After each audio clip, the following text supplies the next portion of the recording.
Nous sommes en direct jeudi 19 mai 2022. Nous sommes avec Trésor Kalala, Bandou Mpoutou, Papi Mbaou, également Joël Kitenge sera des nôtres de cette partie pour cette émission pour décrypter l'actualité politique qui reste dominée par les élections, le processus électoral ici en République démocratique du Congo. Je profite en tout cas pour commencer, avant de commencer cette émission, de souhaiter un heureux anniversaire à Michel Koyakpa, journaliste au niveau des CCTV, actuellement conseiller en communication à la vice-primature en charge de l'environnement. Michel Koyakpa, en tout cas, joyeux anniversaire, cher aîné. Alors, nous allons débattre sur la question de l'Est. Comme vous le savez tous, des tueries continuent. Et le président de la République a émis en tout cas le vœu de l'organisation d'une table ronde, question de voir, d'évaluer même cette affaire de l'état des sièges, un an, déjà jour pour jour. Nous allons parler de ça, nous allons également prendre l'évolution de l'examen de la proposition de la loi électorale au niveau de l'Assemblée nationale et enfin chuter avec le forum de réconciliation entre Katangé qui doit se clôturer aujourd'hui.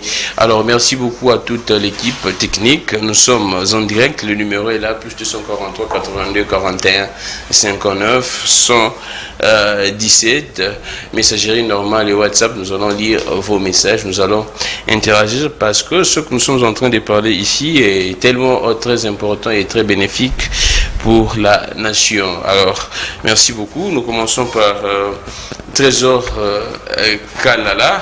Trésor Kalala, comment vous allez? Oui, je veux très bien, M. Kramik. Je suis encore content de me retrouver encore une fois de plus sur votre plateau.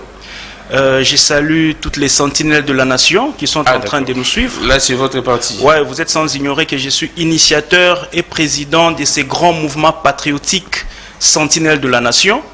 Alors, je salue les sentinelles de la nation qui sont l'œil, l'oreille et la bouche du peuple. Notre siège est sur Limité, à la 8e rue, juste à droite, au 3e niveau. Ah, d'accord. L'immeuble du fils de Lumumba, là. Au 3e niveau, c'est là que nous avons notre siège. Nous avons encore un autre siège, là, c'est notre siège interfédéral, qui est au niveau de la 11e rue, jusqu'au fond, juste en face de l'hôpital de Mama Olangi. Voilà, jusqu'à ce sont les deux sièges que nous avons. Mais les autres cellules se réunissent, voilà, là c'est à Kinshasa. Mais nous sommes aussi à Lubumbashi, nous sommes à Kolwezi, nous sommes à Kalemi, nous sommes à l'extérieur du pays, nous sommes en Afrique du Sud, ok, précisément à Johannesburg. Nous sommes aussi aux États-Unis, à Chicago et au Canada, au Québec. Voilà, et petit à petit, nous sommes en train de grandir comme ça. Donc c'est un grand mouvement patriotique qui a eu à mener des grandes actions dans ces pays, notamment même la rédaction d'une proposition de loi qu'on a appelée la loi Kalala qui modifiait, n'est-ce pas, la loi électorale de 2006. Voilà, je suis content de mes co-débatteurs et je plaide pour un débat patriotique et républicain. Merci beaucoup, Trésor Kalala. Bandou Mpoutou, juriste, analyste politique indépendant, en forme. En forme, M. Kramik, le journaliste international que j'aime bien appeler comme ça. Je te dis bonjour. Je dis également bonjour à mes co-débatteurs et je promets à mon co-débatteur que non, le débat sera patriotique et équilibré. Il peut en être sûr. Je vous provoquer avant l'émission, je vais vous poser la question de savoir si vous avez des liens de famille avec l'actuel gouverneur du Congo central, le docteur Guy Bandou. Non, pas du tout. C'est juste une coïncidence qu'on s'est retrouvé avec le même nom de famille. Mais du moins, je crois que sur le plan de caractère ou sur le plan de la manière de faire la gestion de l'État, peut-être nous avons les mêmes idées, je sais pas. Merci beaucoup. Le docteur Guy Bandou, l'actuel gouverneur au niveau du Congo central, nous vous saluons. En tout cas, c'est parmi les candidatures soutenues également par cette émission. Nous osons croire que tant que jeune, il va mieux faire, il est très compétent. Là, je vous rassure.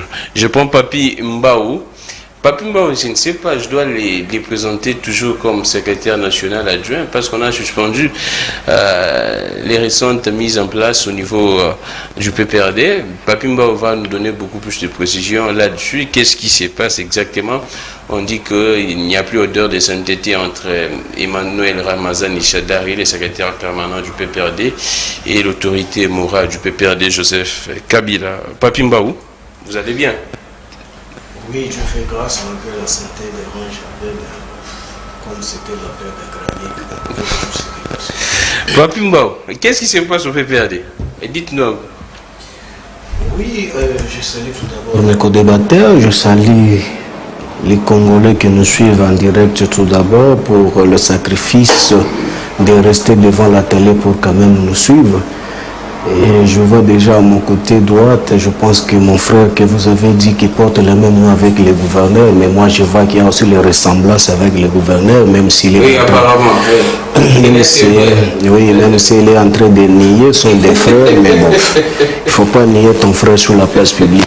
Je pense qu'aujourd'hui, moi étant secrétaire national du PPRD, et ça serait vraiment irréfléchi et immoral de me mettre sur la place publique pour parler sur le PPRD, un grand parti bien structuré sur la question que vous êtes en train de me parler. Je pense que qu'à ce qui concerne le PPRD a des structures décisionnelles qu'il le faut mettre en place pour certaines décisions. Moi, je n'ai pas le temps de venir parler sur les plateaux que non, le PPRD, il y a ça, il y a ça, il y a ça, il y a ça, que moi je ne maîtrise pas. Je pense que... Actuellement, vous êtes secrétaire national ou non? Je le suis secrétaire national du PPRD. Alors, le communiqué signé par Chader qui dit que ces nominations sont ajournées.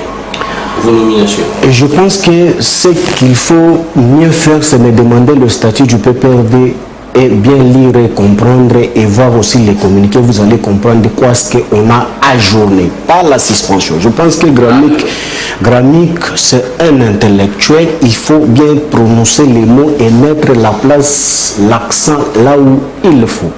Ajourner et ce n'est pas radier ou faire disparaître. Moi, je pense que ce que vous aurez pu faire, c'est me demander le statut du PPRD, peut-être si vous en avez besoin pour prendre connaissance, pour comprendre que non. Je suis secrétaire national et je reste et je suis dans mes fonctions. Je n'ai pas le temps de venir exposer ce qui intéresse ou ce qui engage les intimités de PPRD comme d'autres partis politiques immoraux que vous connaissez trop bien venant dans la rue sous les bois où on doit exposer les intimités du parti. Moi, je pense que moi, étant secrétaire national, je suis venu ici parler pour la nation et pour mon autorité morale. Je pense que c'est très important. Donc, il n'y a pas de tension. L'ordre est bien, il n'y a pas de tension. Non, la tension que toi tu prétends nous donner étant au PPRD, c'est tout à fait logique. Dans chaque maison, et puis tu vas avoir des enfants gâtés ou des garçons gâtés qui n'ont pas ni qualité de souris même, qui veulent se comparer avec les taureaux. Mais vous le savez, les conséquences, c'est que quand une souris naine veut se comparer avec les taureaux, conséquence, c'est l'explosion. Je pense que le PPRD n'y a rien. Le professeur docteur Ramazani Chadari, c'est lui le pouvoir statutaire du PPRD, en train de gérer le parti où moi je suis membre du gouvernement. Il n'y a rien. S'il y a autre son de cloche, essayez de les inviter. S'ils ont une qualité, ils peuvent vous exposer sur la place publique. Mais moi, étant PPRD, je vous donne, étant la bouche autorisée, secrétaire national, étant aussi les communicateurs officiels, je te dis, il n'y a rien. Merci beaucoup, Papimbaou. Nous commençons par la situation au niveau de l'Est. C'est chaque jour qu'on tue. Et surtout en Ituri, actuellement, c'est très grave. On ne sait pas pourquoi. Qu'est-ce qui s'est passé? C'est vrai qu'on en parle chaque jour. Mais c'est comme si à Tatozoloba, le rôle est comme mon messano. Et après il n'y a aucune solution. Là je le dis sincèrement, moi j'ai été toujours très déçu de la manière dont les histoires se passent. On parle matin, midi, soir, c'est pratiquement chaque jour, chaque semaine qu'on traite ces dossiers de l'Est du pays, mais apparemment les autorités ne nous écoutent pas. Je ne sais pas pourquoi, soit ils nous écoutent, mais les solutions, les pistes des solutions ne sont pas toujours encore efficaces ou disponibles. Je prends Trésor Kalala, on parle avec vous de la situation de l'Est. En Ituri, c'est très grave, on doit se le dire. chaque jour, il y a des tueries. Mais la question qu'on se pose, est-ce que nos autorités sont conscientes que chaque jour, il y a des tueries? Ou bien, et comme il y a la mode de vie, apparemment, c'est ça l'impression. C'est devenu une habitude, un mode de vie, que là-bas, il n'y a que de tueries. Ici, on vit paisiblement. Est-ce que les autorités sont conscientes de ce qui se passe, surtout au niveau des littoraux, à cet instant?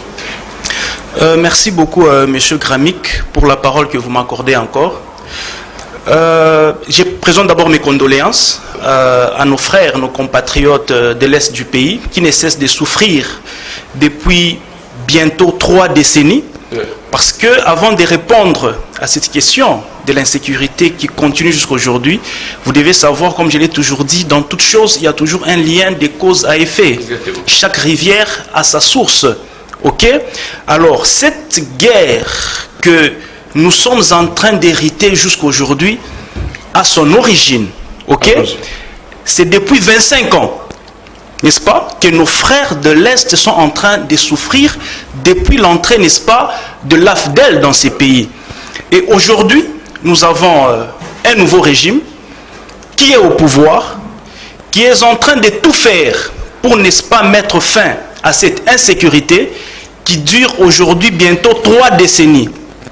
Mais malheureusement, qu'est-ce que nous constatons? Il y a des efforts qui sont fournis. Il y a une volonté manifeste qui est manifestée, n'est-ce pas, pour mettre fin à cette guerre. Mais malheureusement, nous constatons qu'il y a beaucoup de complices au sein de notre armée d'abord et même au sein de la population. Même au sein de la population. Même au sein de la population et l'armée. Il y a des preuves, toi tu es journaliste, combien de fois on a vu des gens, et notamment des mamans, qui, avec l'installation de l'état de siège, on leur a interdit de fréquenter une certaine zone, n'est-ce pas? Soi-disant qu'il y avait de l'insécurité, que la zone devait être militarisée. Les mamans ont pleuré pour dire non, nous avons nos champs de l'autre côté, il faut nous laisser aller aux champs, n'est-ce pas? Sinon nous ne saurons pas vivre. Mais qu'est-ce qu'on a constaté? On a constaté que les mamans qui allaient aux champs, dans leurs bidons jaunes, dans leur bassin, il y avait des munitions. C'est que ces mamans allaient ravitailler les rebelles de l'autre côté. On a vu ici, il y a des gens, il y a des familles qui hébergent des rebelles dans leur maison. La journée, ils sont là. La nuit, les rebelles sortent pour aller tuer nos compatriotes. Et la nuit, ils rentrent dormir là-bas. Et ils sont encadrés par la population, la même population qui pleure. Et c'est la même population qui est en train d'encadrer ces rebelles-là. Là, c'est du côté de la complicité de la population. Et même, pas plus tard que 2 jours, il y a même des députés qui sont complices dans cette histoire. Il y a eu même un incident il y a 2 jours à l'Assemblée nationale et l'honorable Ntingui a eu même à hausser les tons. Un député Hutu et un député Tutsi, tous dans le Parlement congolais, ils se sont battus. Pourquoi? Parce que le groupe... J'explique. Non, mais les noms m'échappent, mais c'est passé sur les médias, c'était sur la RTNC. Tutsi et un député Hutu, curieusement, dans le Parlement congolais. L'un s'est battu contre l'autre. Pourquoi? Parce que un des groupes armés du Hutu a attaqué le groupe armé du Tutsi. Pourquoi? Parce que les creuseurs de l'un étaient allés creuser dans le puits de l'autre. Tu comprends au moins le niveau de l'infiltration et même de la complicité de la population. Là, c'est au niveau civil. Mais c'est jusqu'au niveau militaire, M. Gramic. Est-ce l'armée ou soit les autorités doivent se plaindre parce qu'il y a infiltration ou soit c'est à eux de trouver une solution pour lutter contre cette infiltration? Pour marquer la volonté et même les éléments qui nous amènent à la solution, on a eu d'abord à ériger l'état de siège. Dans l'espoir, n'est-ce pas, que cet état de siège va résoudre les choses, que la guerre prenne fin enfin. L'état de siège a eu ses avantages, l'état de siège a eu ses désavantages. Le président de la République, il a rencontré les généraux dernièrement. Il a dit, depuis que le Congo est Congo, on n'a jamais déboursé autant de moyens qu'on a déboursé maintenant. Et tout ça, ça ne finit pas. Et si vous allez plus loin, vous constaterez que quand le président de la République était à l'Est, il est ici à Kinshasa, on lui dit qu'il y a 21 000 hommes sur place. Mais quand il arrive, il y a 5 000 hommes sur place. Vous comprenez la mauvaise volonté de ceux-là qui ne veulent pas que la guerre finisse. La volonté, il y a. Le moyen, on a mis. Les stratégies sont en train d'être montées tous les jours. Mais malheureusement, nous constatons que sur terrain, et la population civile et nos militaires, il y a une haute infiltration. Mais nous n'allons pas céder, nous n'allons pas laisser tomber nos bras. Nous allons nous battre jusqu'à ce que cette guerre puisse prendre fin pour que, en définitive, nos frères de l'Est puissent vivre en paix. Merci beaucoup, Trésor Kalala, Bandou Mputu. Alors, vous, comment est-ce que vous réagissez face à cette situation? C'est chaque jour essayer un peu de mettre sous vigueur, Bandou. Comment est-ce que vous réagissez face à cette situation? C'est chaque jour. Surtout actuellement en Ituri, la situation est très catastrophique. Il y a même, selon mes informations, selon mes câbles, j'ai reçu un notable ici de l'Ituri qui dit qu'actuellement les enfants mangent le vungoulé. Biloko, balière en prison, il y a même de quoi? La bouillie en sable. Donc c'est compliqué. Quelle lecture vous faites particulièrement? Est-ce que nos autorités savent la raison, mais il faut sciemment les passer à côté, à travers? Ou bien, qu'est-ce qui se passe exactement? Apparemment, les autorités n'ont pas cette volonté de solutionner ce qui se passe à l'est du pays. Vous savez, excusez-moi, monsieur le journaliste, au départ, il faut savoir que ce sont des milices. Et les milices s'opposent à une armée.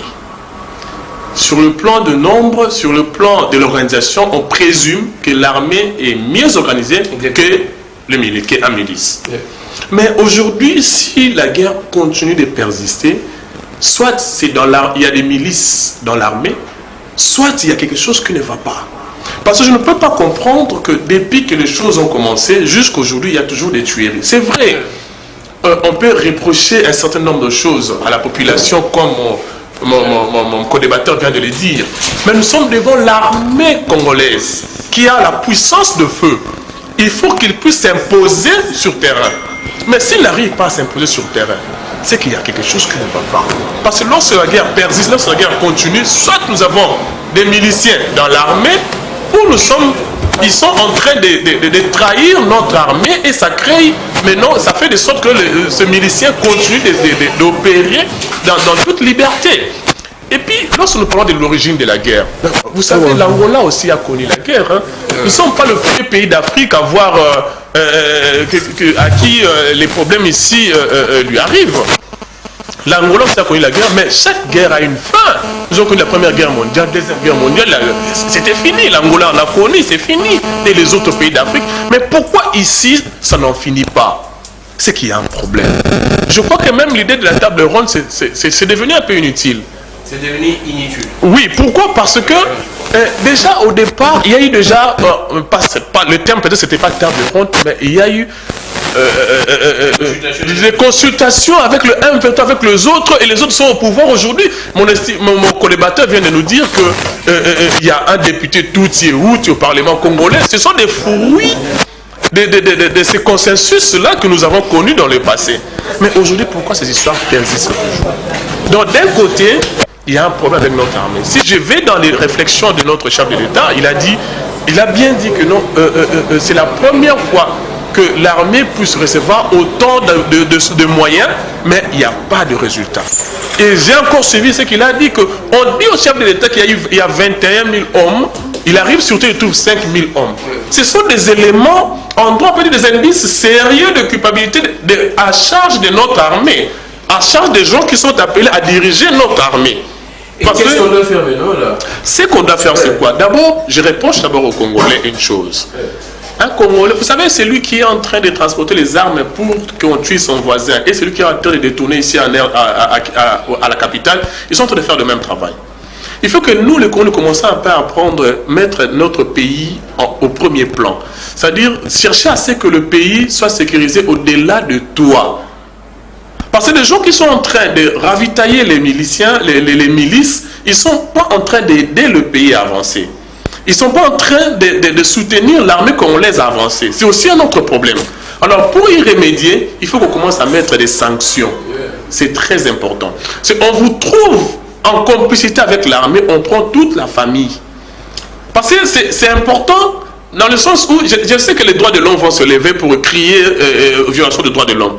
Mais il faut qu'on mette des mesures contraignantes. De manière à ce que même un membre de votre famille peut aller vous accuser que là, vous êtes en train d'héberger les miliciens. C'est très important. Parce que si on ne met pas cela, les miliciens seront toujours ravitaillés par nos femmes, par nos jeunes garçons, par nos camarades qui vont continuer à les raviter et les gens vont continuer à mourir. Il faut qu'on essaie un peu d'en dire sur le plan de la législation au niveau des zones à conflit. C'est-à-dire, lorsqu'on vous trouve un civil en complicité avec les milices, on vous prend toute la famille, on vous met quelque part dans l'hypothèse de service national. Vous travaillez pour l'État, mais dans un autre branche. Et ça va faire de sorte que l'on fatiguer ce genre de comportement. Sinon, nous allons commencer à les observer à tout moment, et ça ne serait pas une bonne chose. L'Angola avait connu la guerre, d'autres pays aussi en avaient connu, mais ils ont trouvé des solutions.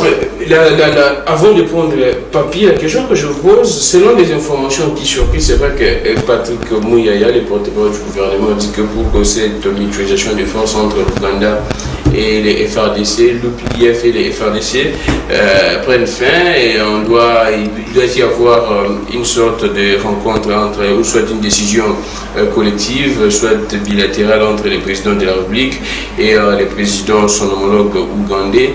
Mais comment est-ce que vous réagissez quand les informations circulent déjà, apparemment la mutualisation des forces n'existe même plus? La question que je vous pose, toutes les solutions apparemment que nous prenions, ça n'aboutit pas au résultat.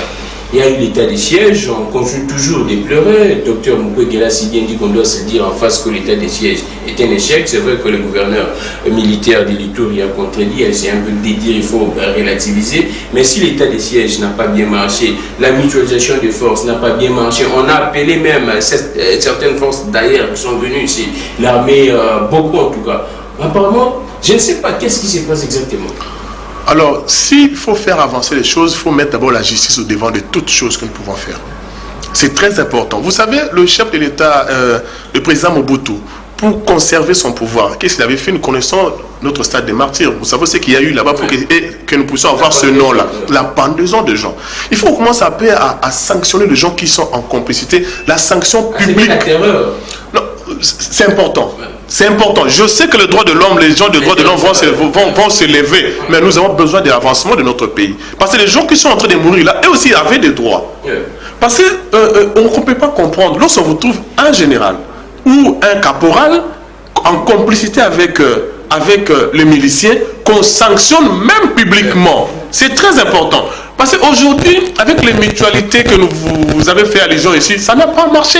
Je repose ma question. Qu'est-ce qui a fait que, ou qu'est-ce qui fait que même la mutualisation des forces ne marche pas, même l'état des sièges ne marche pas?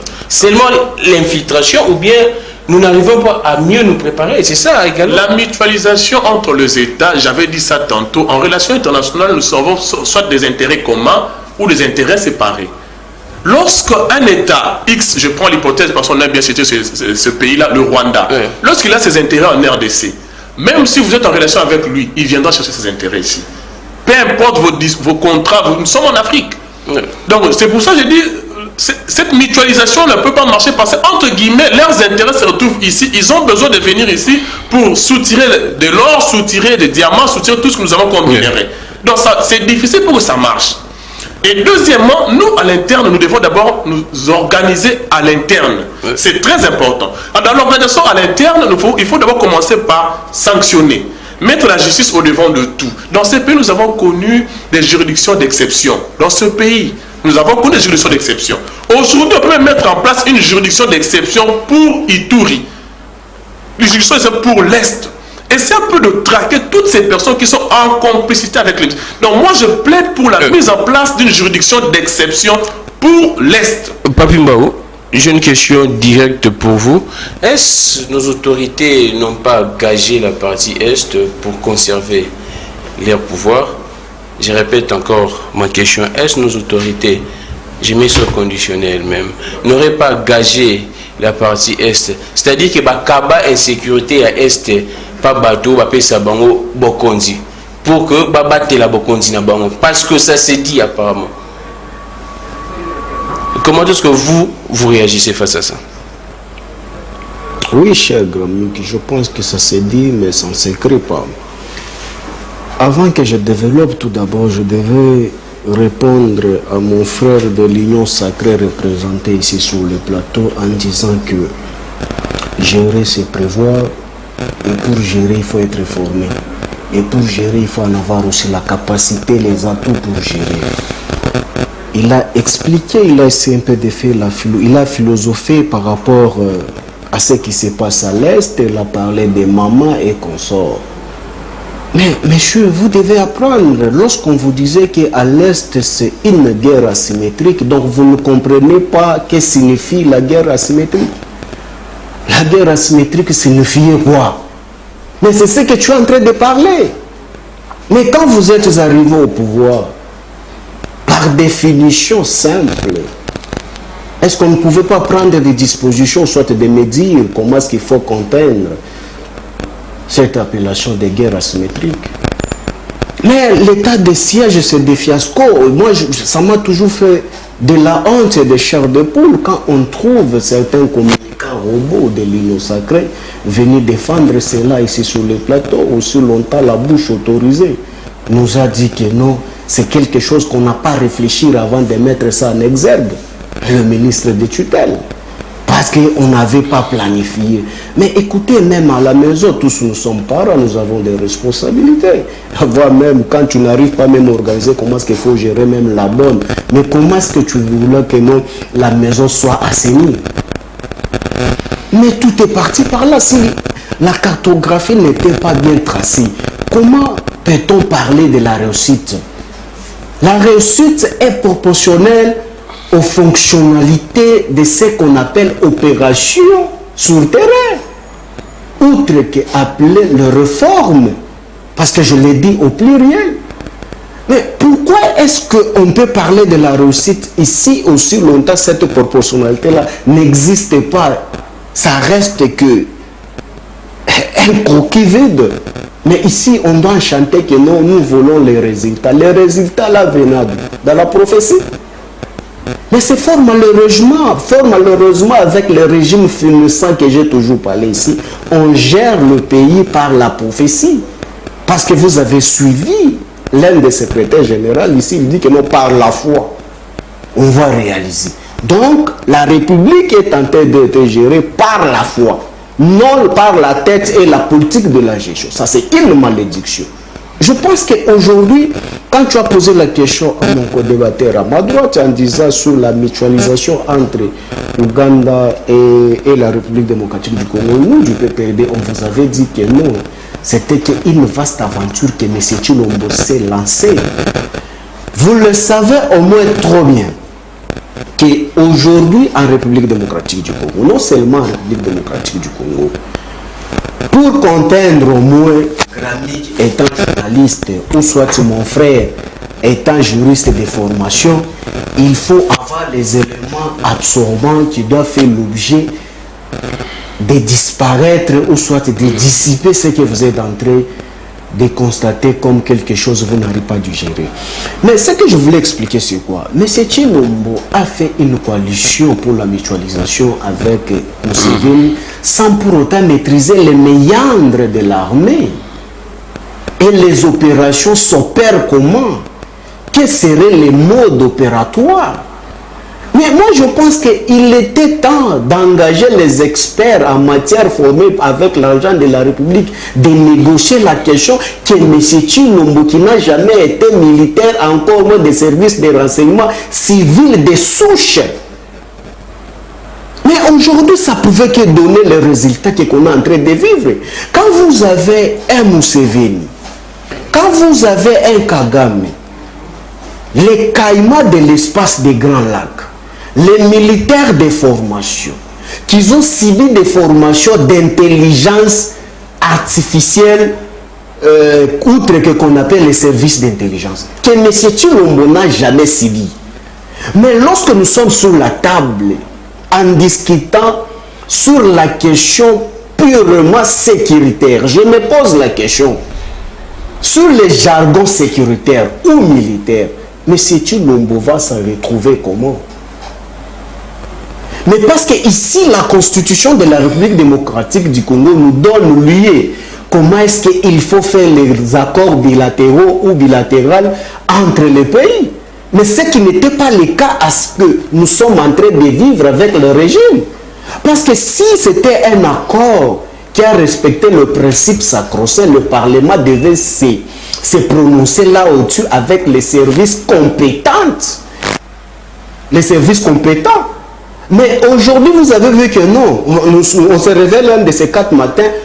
Mais c'est Tshilombo nous informe. Papi Mbao, je repose ma question. Est-ce que nos autorités n'y sont pas pour quelque chose? Le président dit que l'armée et la police sont pour quelque chose. Mais moi, la question que je me pose, je vous pose également, est-ce que nos autorités elles-mêmes ne sont pas pour quelque chose dans ce qui se passe à l'est du pays? Mais non, oui, ça, on ne peut pas les épargner. Si les autorités sont pour quelque chose, personne n'est au-dessus de la loi. Et c'est la loi qui doit sanctionner cette immoralité et cette haute trahison. Mais si vous me revenez encore sur la question, soit sur la sortie médiatique ratée de M. Tshilombo disant que non, l'armée est pour quelque chose. Mais qui est le commandant suprême? Le commandant suprême, c'est le patron de la République. S'il y a quelque chose pour l'armée, le pauvre est aussi sur M. Tshilombo qui est le commandant suprême. Parce que même la constitution de la République ou nos lois de la République stipulent que même une section pour se déplacer, il faut avec l'ordre de M. Tshilombo, outre que l'institution président de la République.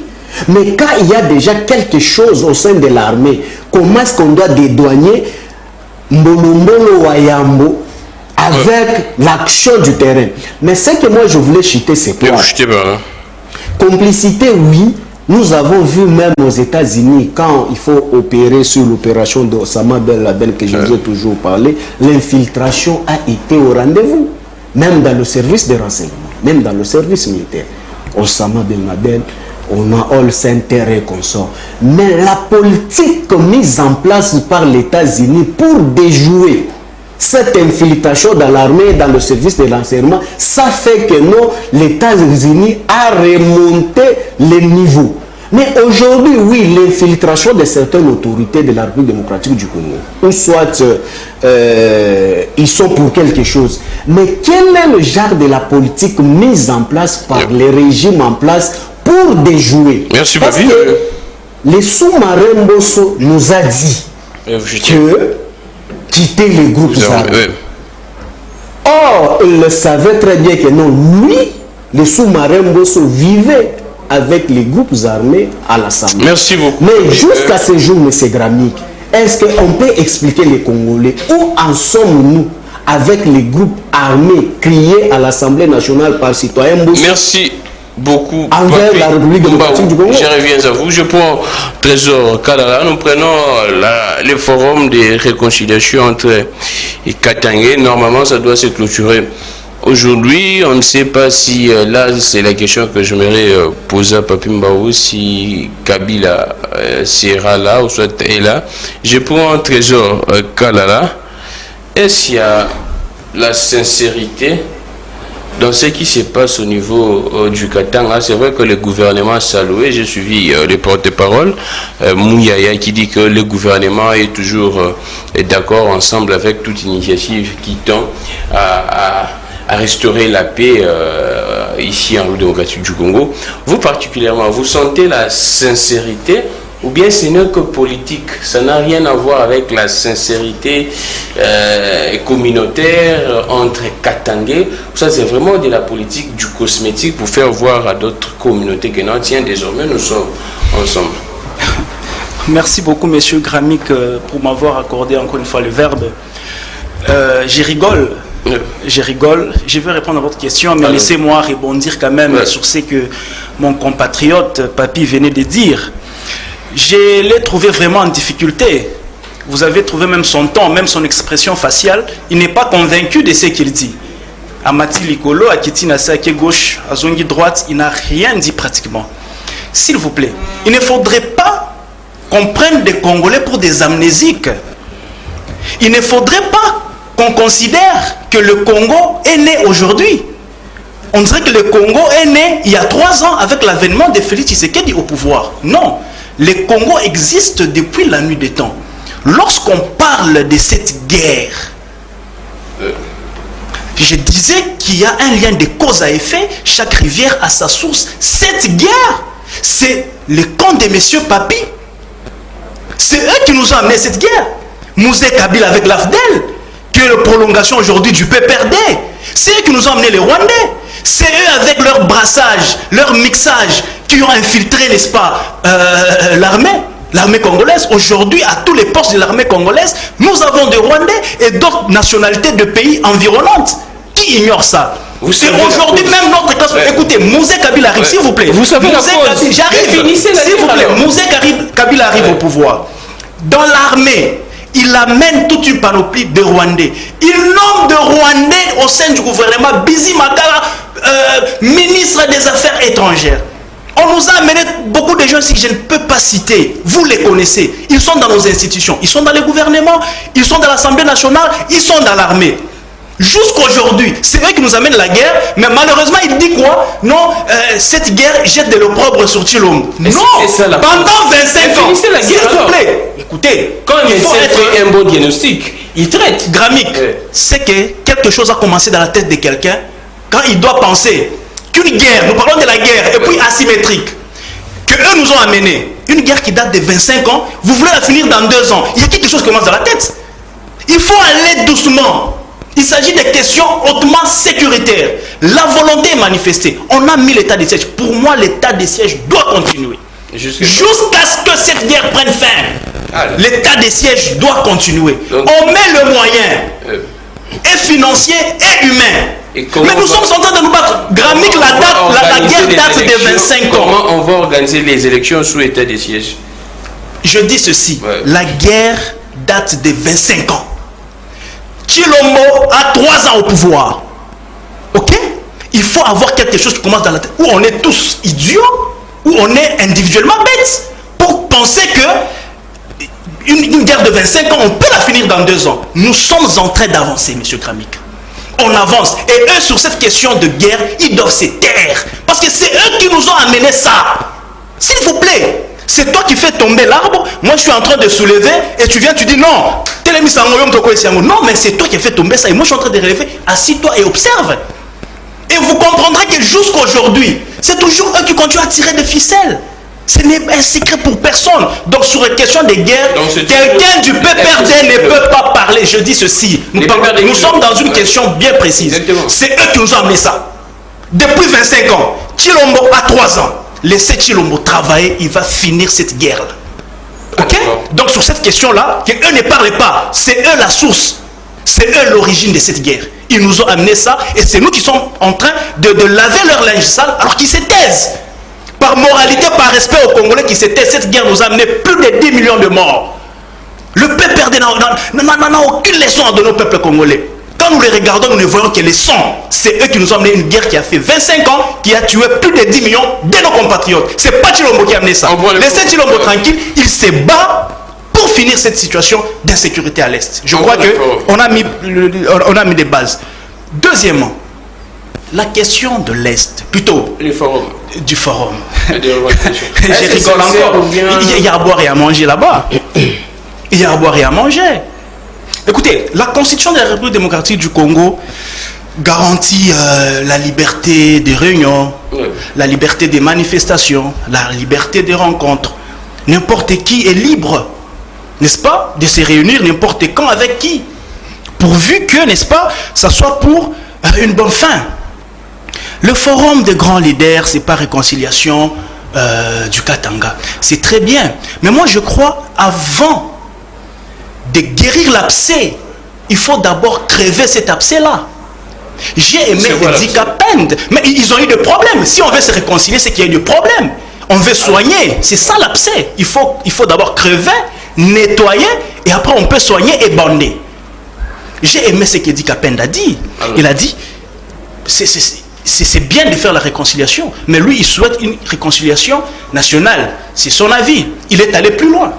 Il dit dans cette réconciliation-là, il faut qu'on nous dise, ok, qui est le vrai tueur de Mouzé Kabila. Et moi, j'ajoute aussi, Trésor Kalala, j'ajoute, nos frères Katangais, c'est bien qu'ils se réunissent. ils doivent se dire des vérités. C'est ça crever l'abcès avant la réconciliation. Qui nous disent aussi la mort de M. Katumba Mwanke. Qui nous disent aussi qui a tué Augustin Katumba Mwanke. Qu'on nous dise ça. Dans ces forums Katangela, qu'on nous dise, pour nous qui sommes natifs de Lubumbashi. Ça ne quoi si on dit l'auteur de la mort? Non mais nous sommes en train d'arranger. Je dois reconnaître. C'est un crash, non? S'il vous plaît. Mouzé Kabila aussi, on sait que c'était un assassinat. Mais que l'on nous dise c'est qui le vrai assassin de Mouzé Kabila. Que l'on nous dise dans ces forums. En fait, qu'ils se disent. Qu'ils se disent. Qui a tué Augustin Katumba Mwanke? C'est un crash. S'il vous plaît, dans un crash, il n'y a que moi qui meurs. Il y a des gens qui sortent avec des égratignures. Jusqu'aujourd'hui, ils sont vivants. On n'est pas dupes. Parce qu'on sait, je dis, nous les Congolais, on ne doit pas nous prendre collectivement comme des idiots ou individuellement des bêtes. Nous réfléchissons et on sait voir. Donc c'est que l'on nous dise, je dis que l'on nous dise qui a tué Mouzé Kabila, qui a tué Katumba Mwanke, qui a tué votre confrère Israël Kenda. 9. Nous qui sommes natifs de Lubumbashi, nous connaissons ces histoires-là. Que l'on nous dise. Et parlant de ces dossiers d'Israël Kenda, je profite pour lancer un petit bonjour à Moïse Katumbi. Peut-être qu'il va nous suivre. Je les salue. Mais je dis seulement que l'on nous dise qui a tué Israël Kenda. Et puis au-delà de ça, Monsieur Gramic, moi je suis très mal à l'aise lorsqu'on doit parler des questions tribales, ethniques. Ok, aujourd'hui ce sont les ressortissants de Katanga qui se réunissent. Ok, demain c'est ceux de Bandundu, le lendemain ce sont ceux du Bas-Congo. Moi je crois que ça n'a pas de sens. Nous avons besoin de l'unité nationale. Mais dans le fond, je chute par là, dans le fond, c'est qu'on veut réconcilier Kabila à Moïse. C'est quoi le problème? Mais s'il vous plaît, c'est quoi le problème? On veut réconcilier Kabila et Moïse. Et je veux plus loin. Cette histoire-là, c'est un complot pour la nation. Oh, quel complot? Ah bon? Cette histoire-là de réconciliation entre Kabila et Katumbi, orchestrée par un certain prêtre, il y a des choses qu'on ne peut pas dire à la télé. Les deux préparent un coup. C'est comme ça que je suis en train de dire au peuple congolais d'ouvrir l'œil et les bancs. Et même le service des renseignements doivent interdire la poursuite de cette histoire-là parce que le nom dit dans tout ça. En fait, tous ceux-là qui sont là, c'est pour le décor.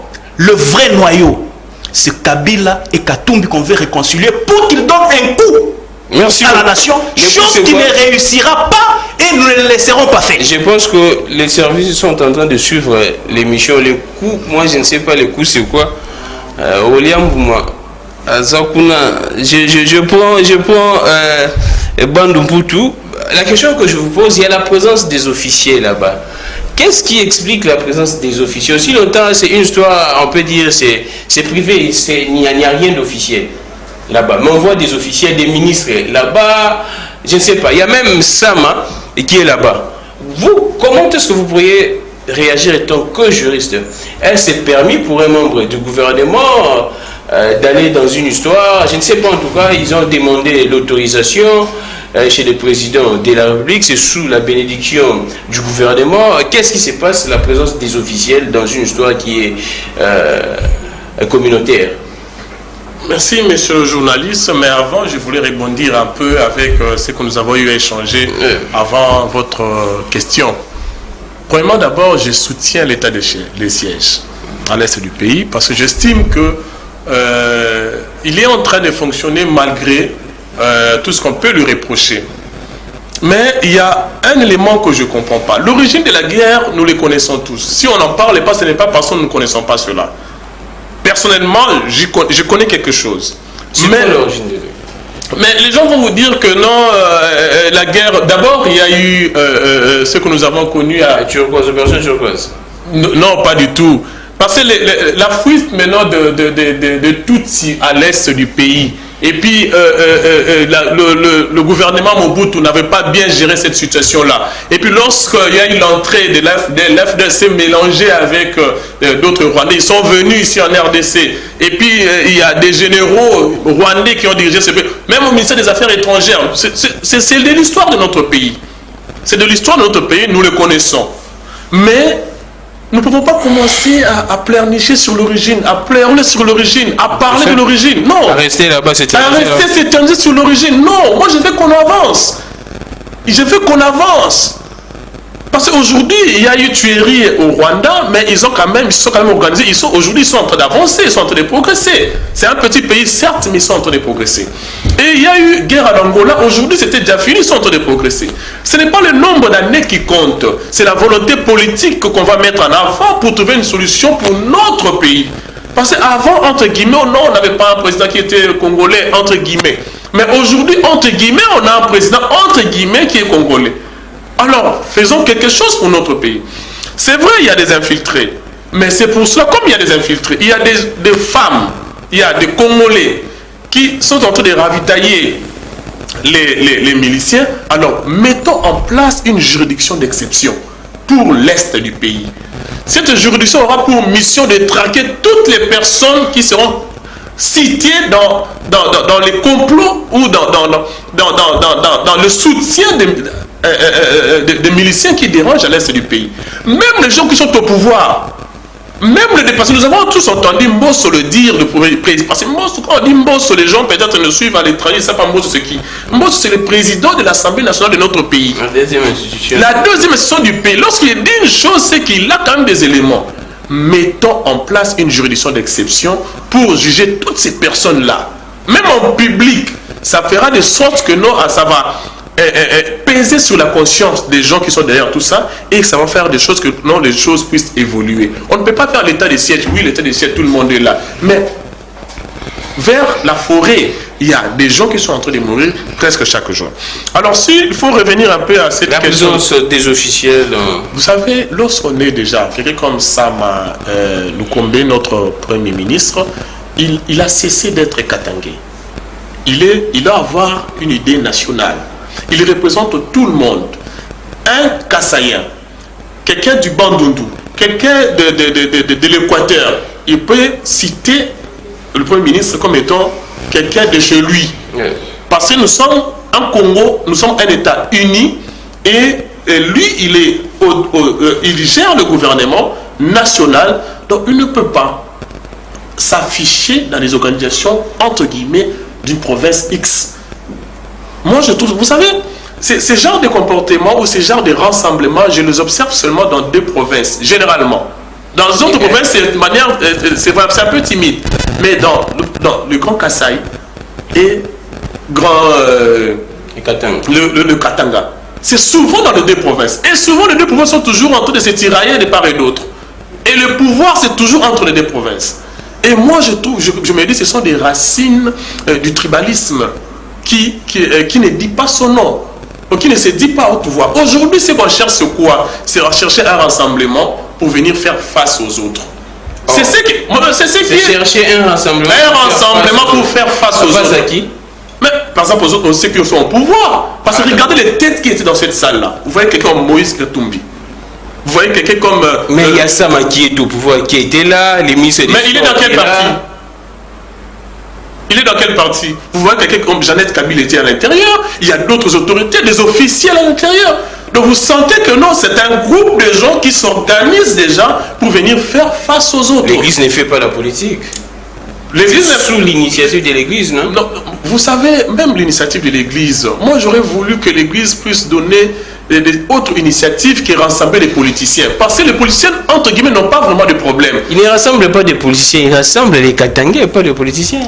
Mais les gens qui étaient là, c'était des politiciens. Vous connaissez quelqu'un de l'avenue à côté qui était venu, il n'est ni politicien, ni c'est un monsieur qui vend les pains au coin, il est entré là-bas. Non. Est-ce qu'il y avait des joueurs là-bas? Non, même pas. Il n'y a pas de joueurs katangais. Mais il n'y avait que des politiciens katangais. Voilà pourquoi moi j'ai dit, ce sont des groupes de gens qui s'organisent pour faire face aux autres. Et ce sont des racines du tribalisme. Moi, je ne croyais pas à cela. Moi, quand j'ai fini mes études, je ne croyais pas au tribalisme. Mais aujourd'hui, je commence à pas avoir du recul. Parce que le tribalisme dans notre pays est réel, est vrai. Et je le dis et je le confirme, c'est vrai et c'est réel. Et aujourd'hui, j'ai peur. Parce que j'avais la culture de dire que non, bon, avec ma compétence, avec ce que je connais, je peux avoir ça. Mais je me suis rendu compte que non, tu peux connaître, tu peux avoir tout ce que tu veux. Mais si tu n'es pas avec eux, si tu n'es pas de leur province, vous n'aurez rien. Et c'est ce que je suis en train de constater chaque jour dans ma vie. Alors, voir des rassemblements pareils moi, ça me dérange un peu. Ça me dérange énormément. Donc, pour citer, je veux dire que les officiels ne peuvent pas participer à ce genre de rencontres. Moi, je ne suis pas d'accord avec ça. Parce qu'ils n'ont plus de couleurs politiques. Ils n'ont plus de partis politiques. Ils n'ont plus de provinces, entre guillemets. Ils sont devenus pour la nation. Ce sont des hommes pour la nation. Aujourd'hui, même, Félix Tshisekedi dit, il n'est plus du Kasaï. Il est pour le pays. Donc, lorsque les Kasaïs s'organisent pour faire quoi que ce soit, il ne peut pas aller. Ah, d'accord. Il peut peut-être déléguer quelqu'un, mais s'afficher comme ça. Merci beaucoup, Bandou. Je prends Papi Mbao. Vous avez 2 questions.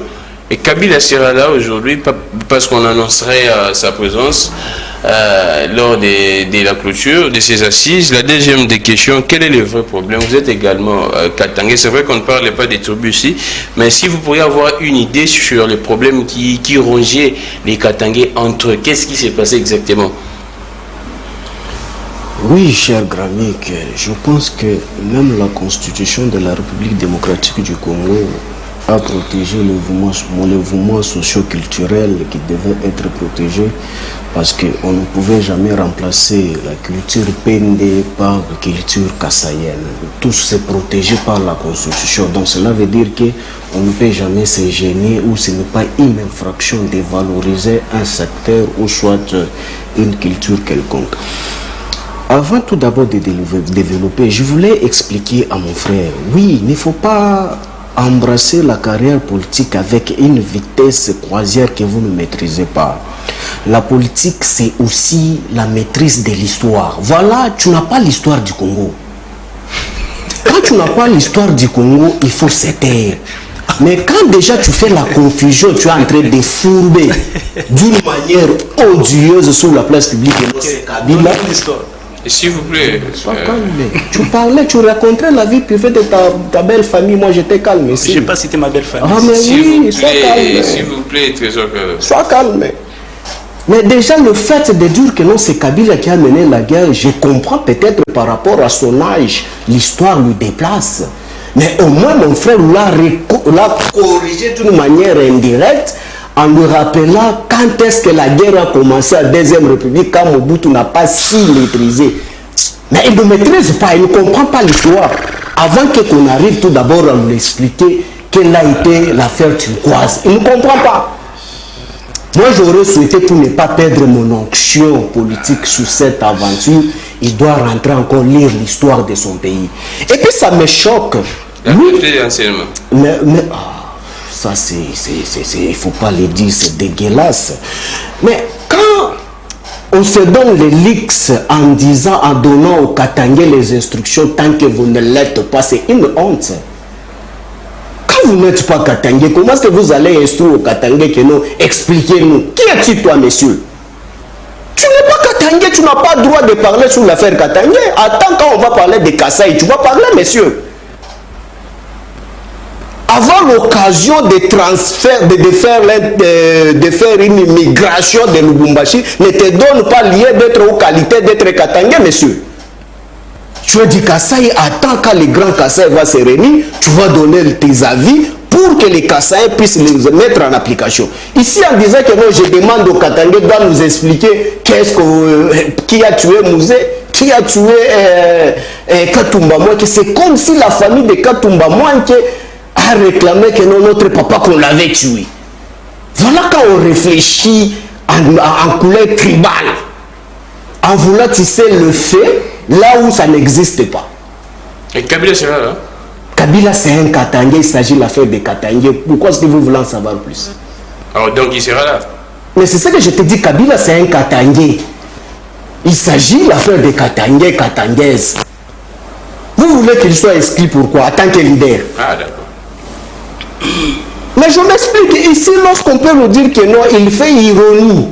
Quand il soutient M. Tshilombo, mais il fait l'ironie, il dit que non, moi je ne peux pas parler parce que c'est quelque chose que je ne soutiens pas. Les gens, les groupes s'ils se réunissent par-ci, par... Mais quand M. Tshilombo disait à Moupompa, Macha Moumenu, mais c'est toi qui as contredit M. Tshilombo.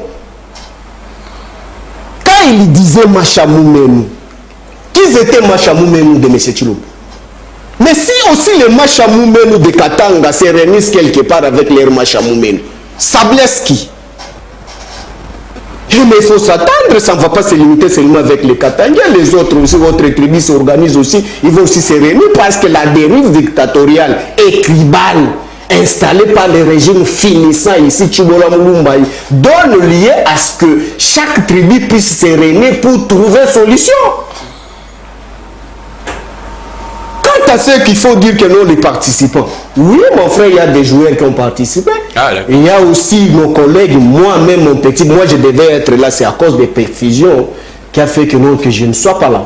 Ah, d'accord. Et mes petits frères sont là. Ah, donc il y a des joueurs, des musiciens. Mais sont Katangais. Les couches de la société. Sont Katangais. On n'a pas donné les critères que non, il faut être sénateur ou député ou ex-gouverneur ou soit ex-président ou ex-sénateur ou sénatrice pour participer dans le forum non plus. Ah. Mais si tel était légal, alors maintenant le prélat. Les problèmes c'était quoi d'abord? C'est quoi les problèmes? Et qu'est-ce qui rongeait les Katangais? Soit qu'est-ce qui divisait les Katangais? Mais non, écoutez. J'aimerais bien en savoir. Non, écoutez.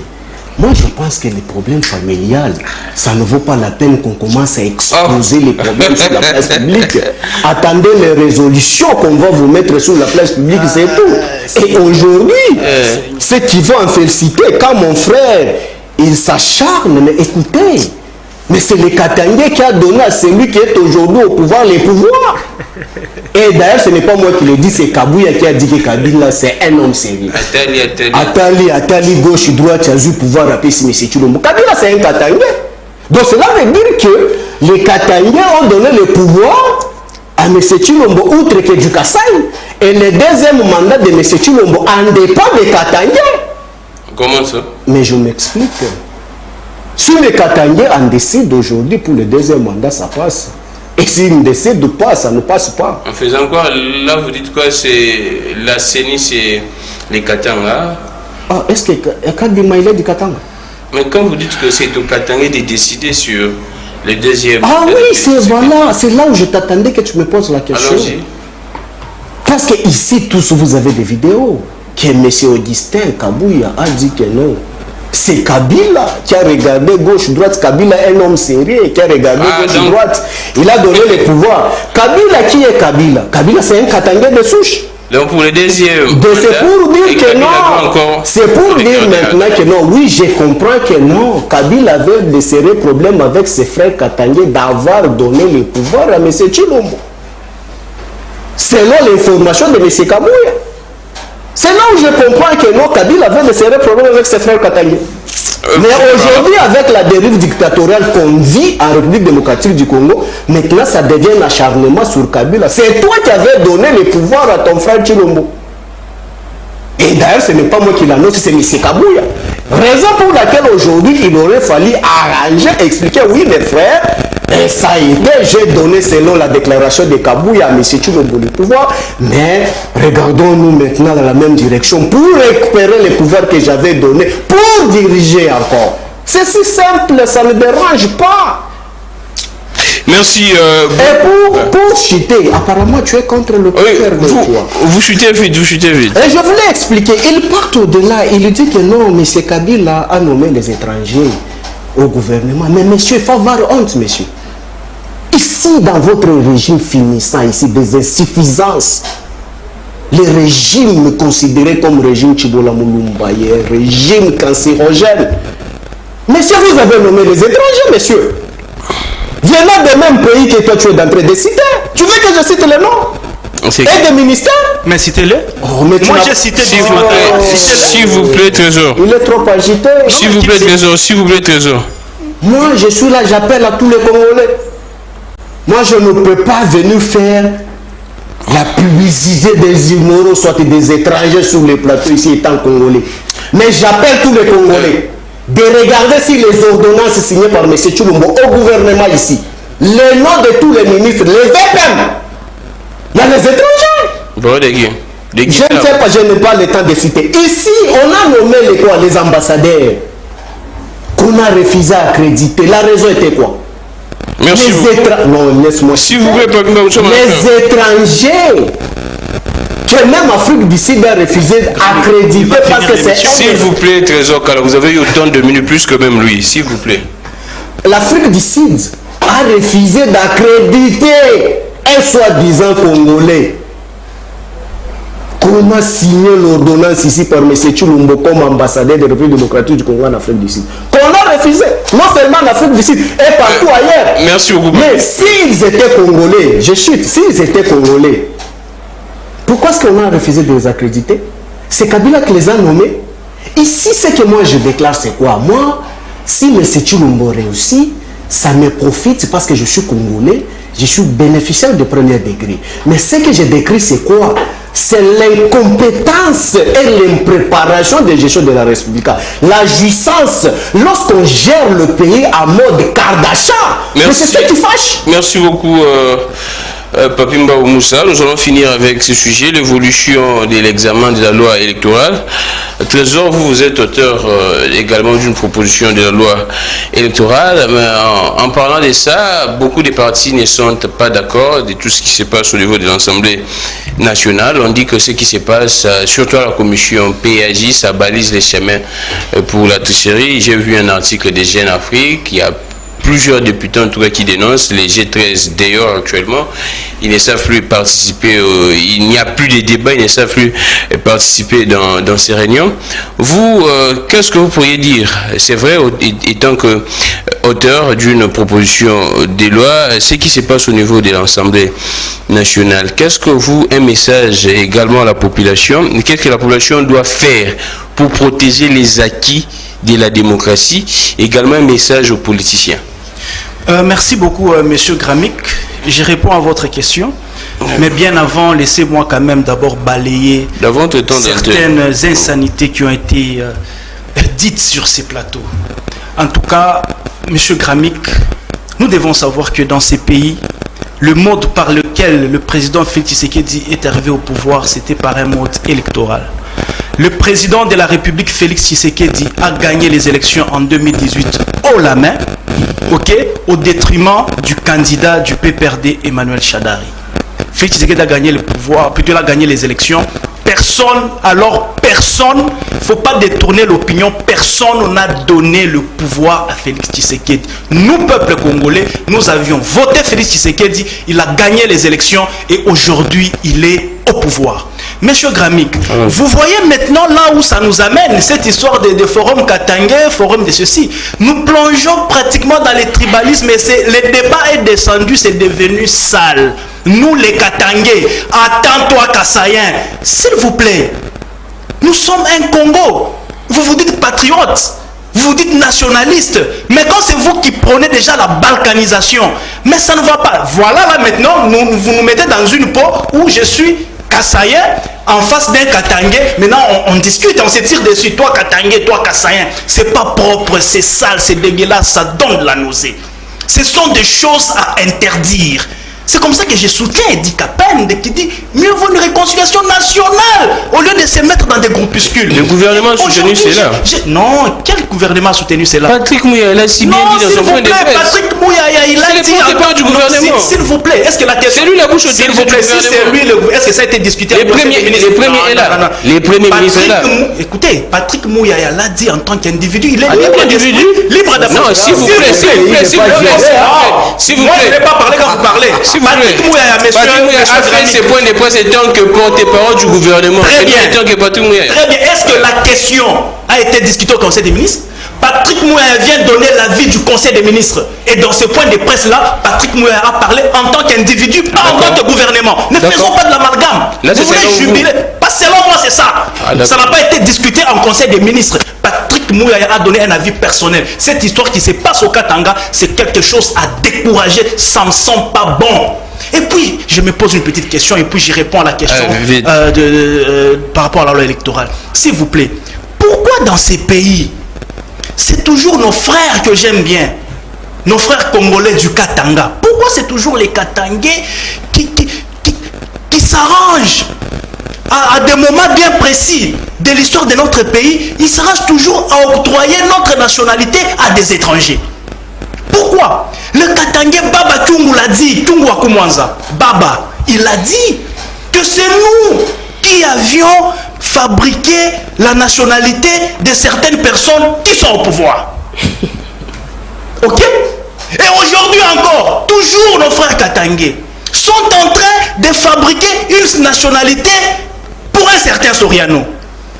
Nous allons où dans ces pays? Moi, je crois que ces histoires-là doivent cesser et nos frères doivent toujours éviter à des moments bien précis de notre histoire de nous mettre en difficulté. Ils ont fabriqué une nationalité d'une personne qui nous a dirigés pendant 18 ans. Il a mis ces pays dans les malheurs. Voilà qu'il fabrique encore une autre nationalité pour un certain Soriano. Pourquoi toujours vous?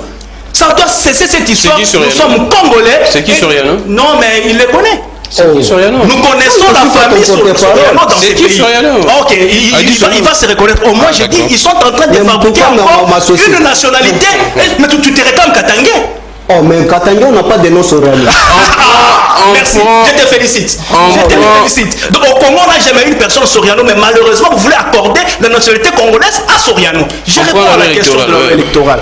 Monsieur Gramic, moi, j'ai rédigé une proposition de loi. J'ai eu à la défendre plusieurs fois sur ces plateaux. Parmi mes propositions, il y avait des similitudes avec ce qui avait été, n'est-ce pas, soutenu par les G13 dans leurs 18 propositions à l'Assemblée nationale. Moi, personnellement, dans la proposition de loi, j'étais en train de militer pour qu'on puisse supprimer, n'est-ce pas, cette histoire de cumul des candidatures. Ouais. J'étais en train aussi de militer pour qu'on puisse supprimer cette histoire de suppléants membres d'une même famille. Ok? J'avais proposé ça. Mais selon les indiscrétions, paraît-il que ces éléments-là ont été élagués. Mais je garde encore espoir, parce que c'était ça les sources de tout le peuple congolais. Le peuple congolais doit garder espoir parce que les dossiers ont été amenés, n'est-ce pas, à la commission PAJ. Oui. C'est là qu'on est en train d'étudier les dossiers. Alors moi, je suis en train de plaider, je suis en train de supplier même à la PAJ que l'on puisse retourner ces dispositions-là parce que ce sont des dispositions qui sont salvatrices pour la République démocratique du Congo.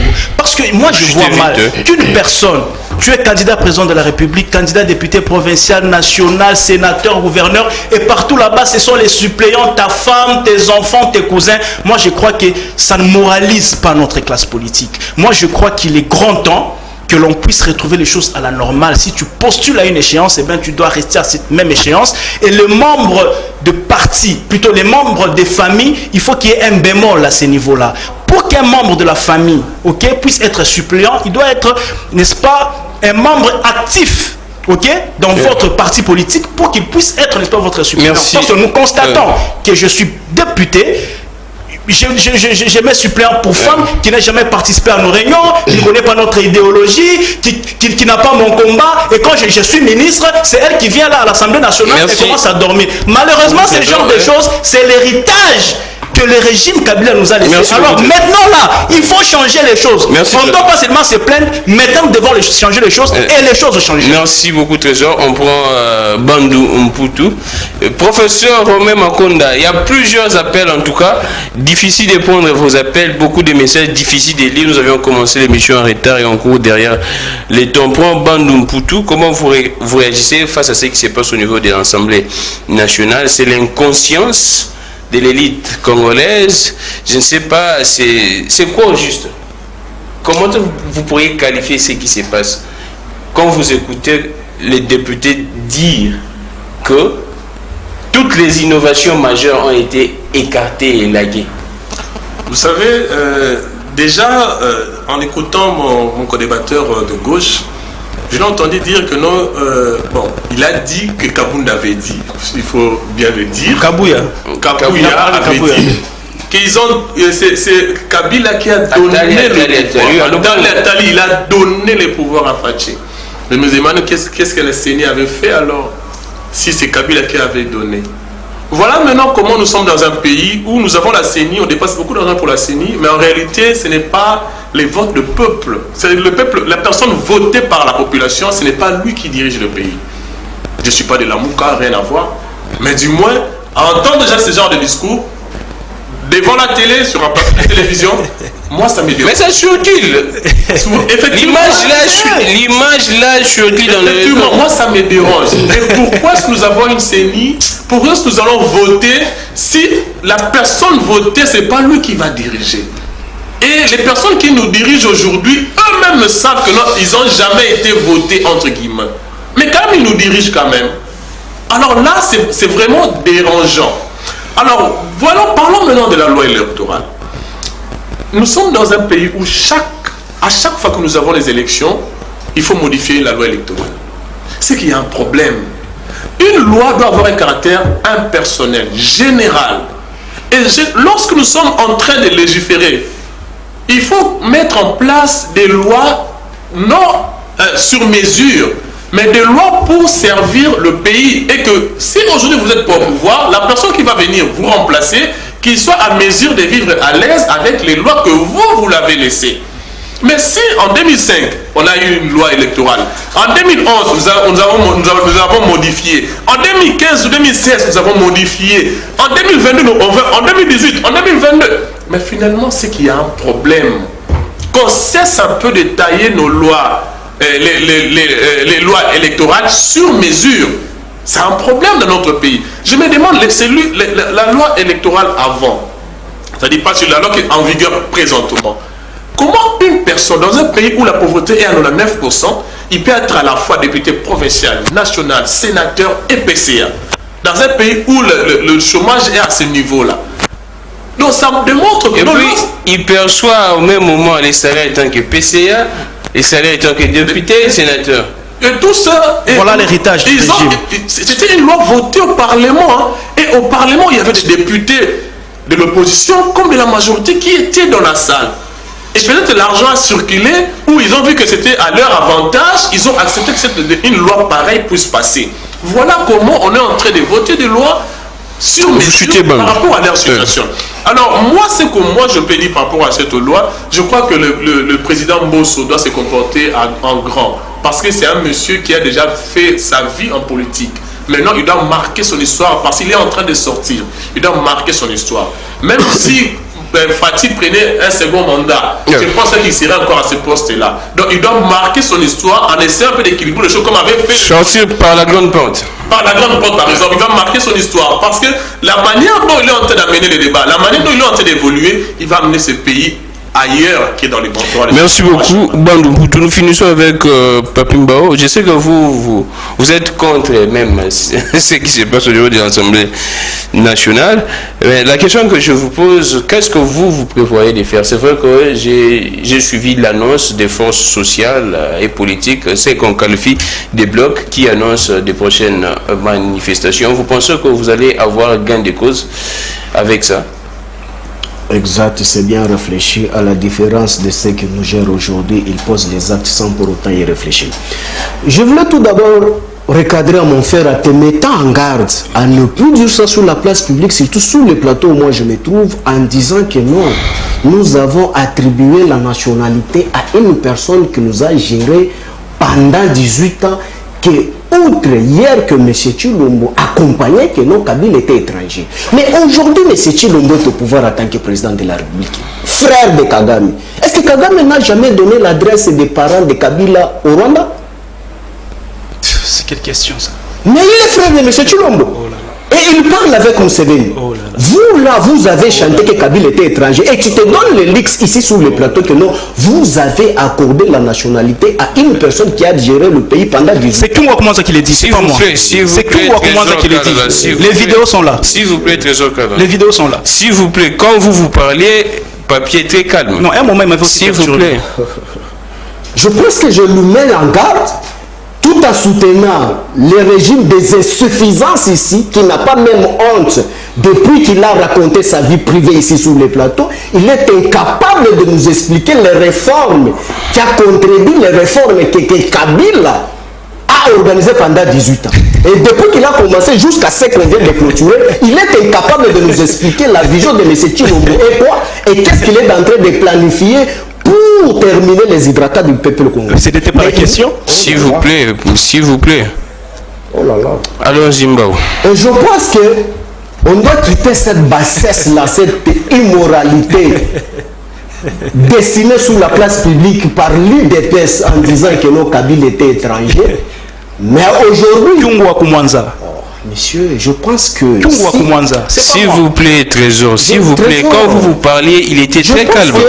Je pense que si la maternité n'était pas rose, je n'ai pas de prix à payer ici sur le plateau. Je dis ici, ce n'est pas à Kabila qu'on peut venir cracher par n'importe quel petit monsieur en République sans souche de résonance.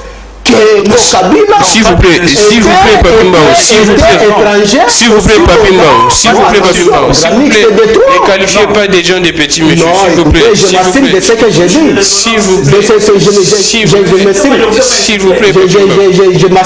plaît, s'il vous plaît, Papi Mbao, non, pas ce genre de propos ici, s'il vous plaît, vous. Ok, je change le mot. Je te dis, aujourd'hui, Gramik, toi tel que tu es là, il y a les gens qui gèrent le pays aujourd'hui tout en étant aussi belges de souche, avec leurs enfants. Est-ce que vous nous avez vu, nous les kabylistes, parler sur la place publique, sur leur vie privée étant belges? Que même M. Chilombo, que toi tu soutiens, monsieur, il nous a dit que même ses enfants sont belges. Est-ce que les enfants de Kabila sont étrangers? Monsieur, on vous met en garde. Cette fois-ci-là, on ne va pas vous supporter dans ces bêtises-là. On va vous rappeler de tout sauf rien. Monsieur Gramik, aujourd'hui en République démocratique du Congo, ce qu'il faut expliquer, c'est quoi? Le régime ici en place, c'est un régime qui nous gère dans le mode que je vous ai toujours parlé, le mode Kardashian. Il n'y a pas de cartographie. On ne réfléchit pas comment est-ce qu'il faut entretenir les pouvoirs. C'est ce que j'ai toujours dit.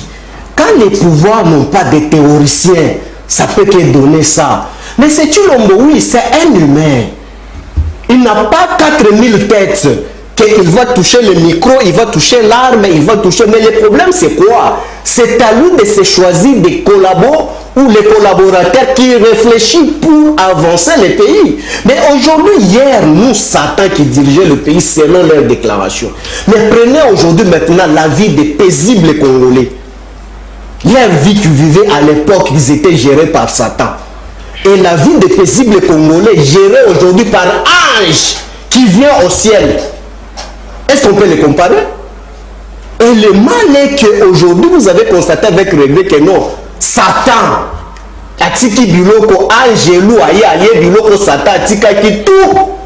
Merci, Papi, vous chutez, nous finissons l'émission. Et c'est pour chuter sur la question de la loi électorale. Je pense que nous n'avons pas encore eu le temps de se prononcer sur la question de loi électorale. Nous sommes tout à fait d'accord pour qu'il y ait les élections. Mais les principes doivent être respectés.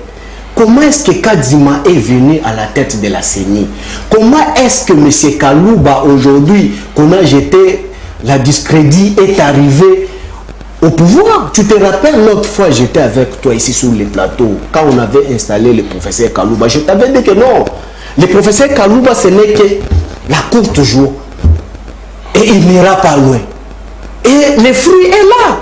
Mais c'est ce que nous, on demande. Consensus. Consensus, ce n'est pas le mode géré ou soit créé par M. Chilombo. C'est à cause des consensus qu'aujourd'hui, nous avons les régimes ici. Mais on doit respecter parce que ça existait. Merci beaucoup. Ça existait. Merci. Mais ce que nous demandons, c'est quoi? Mon frère qui défend le régime, je pense que on doit quitter les débats parce que ici tu m'as dit non, le monsieur est fini. Quand tu viens de me dire s'il vous plaît, ce n'est pas au fou de finir toujours. S'il vous plaît, si vous aviez eu autant de temps que lui, s'il vous plaît. S'il vous plaît, s'il vous plaît, s'il vous plaît, s'il vous plaît. Moi, je ne peux jamais soutenir les immoraux, encore moins les tribales. Je ne le ferai jamais. Mais ce qui me blesse, c'est quoi?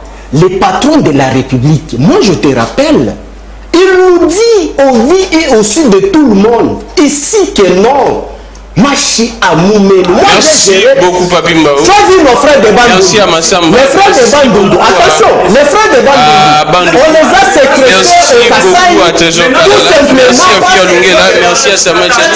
S'il vous plaît, Papi, s'il vous plaît, s'il vous plaît, les rediffusions de cette émission à 22h et à 1h, relais YouTube, s'il vous plaît, Papi, s'il vous plaît, Papi, s'il vous plaît, Papi Mbao, relais YouTube, Peter Tiani, RDC. On se retrouve demain pour un prochain direct. Merci beaucoup pour votre présence et toutes nos excuses pour les gens qui ont écrit et qui ont appelé. Les temps nous a fait un peu défaut. On se retrouve demain pour un prochain direct. Que les dieux de toutes les inspirations continuent de nous inspirer et de vous inspirer également. Je suis Gramik Legrand. Au revoir.